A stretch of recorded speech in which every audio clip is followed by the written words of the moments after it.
आज संपूर्ण देशभरातील 88 जागांवर मतदान होत असून यामध्ये महाराष्ट्रातील 8 जागांवर मतदान होत आहे, ज्यामध्ये अमरावती मतदारसंघ सुद्धा शामिल आहे।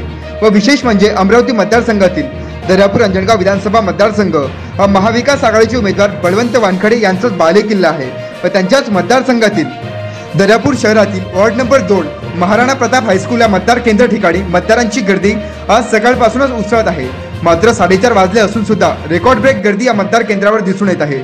मतदारांचा प्रतिसाद बघून मतदान 8 वाजेपर्यंत चालणार असल्याचे सुद्धा आता बोलल्या जात आहे। संध्याकाळ होत असून सुद्धा मतदारांची गर्दी वाढत आहे व दर्यापूर शहरामध्ये कमळा चिन्हाला सुद्धा चांगला प्रतिसाद मतदारांकडून पाहायला मिळत आहे।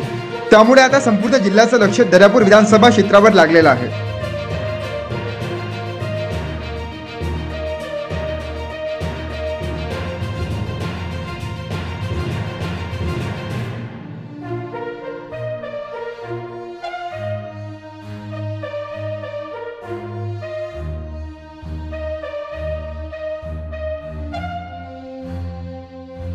अशाच वेगवान घडामोडी पाहण्यासाठी आमच्या जनविकास न्यूज चॅनलला आत्ताच सबस्क्राईब करा आणि रहा रोज अपडेट।